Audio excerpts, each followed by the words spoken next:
ou que mon mari a passé.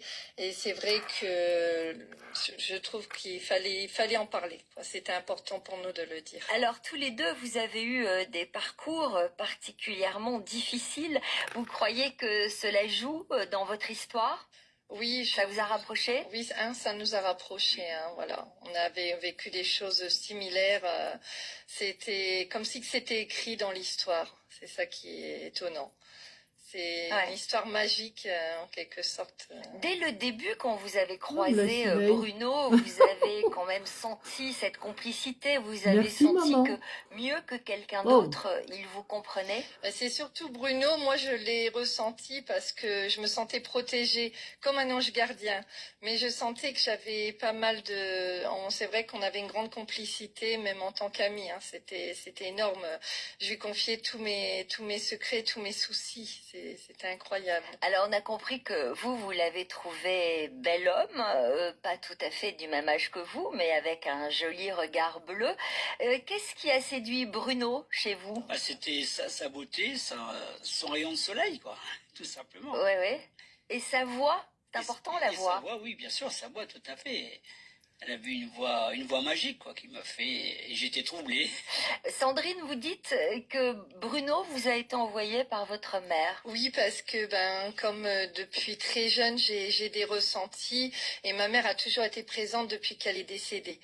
Et c'est au moment où vraiment j'ai vécu les pires cauchemars de ma vie que Bruno est arrivé dans ma vie.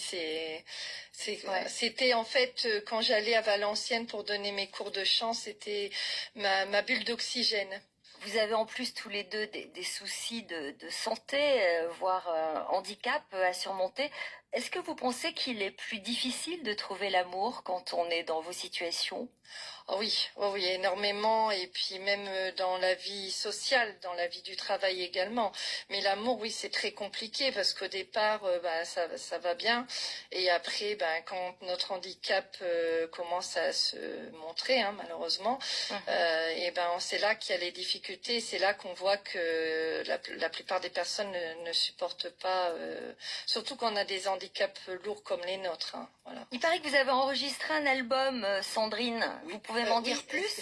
Oui, donc je l'ai sorti en 2021 qui s'appelle Ma Renaissance, je précise bien Ma Renaissance. Et j'ai voulu montrer dans cet album que c'était juste après le Covid, que on peut tout faire en fait, comme la chanson Il n'est jamais trop tard. Il n'est jamais trop tard pour reprendre ses études. Moi, j'ai repris mes études, j'avais 47 ans, j'ai fait une licence en droit.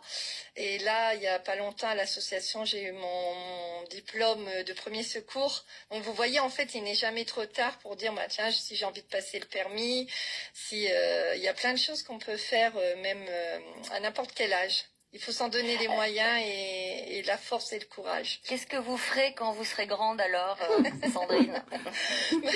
Là, je prépare mon second album et puis je vais donner des cours de chant donc à l'association. Et alors, c'est pour quand le duo, tous les deux, vous allez bien enregistrer un duo tel Stone et Chardin ou non? En fait, on a écrit une chanson ensemble. Ah, j'en étais sûre. Et elle s'appelle comment? Alors, ça s'appelle La Rose, le secret de la rose, je crois le titre. Parce que là, on est en train de peaufiner, on n'a pas encore terminé, parce que la compositrice, voilà.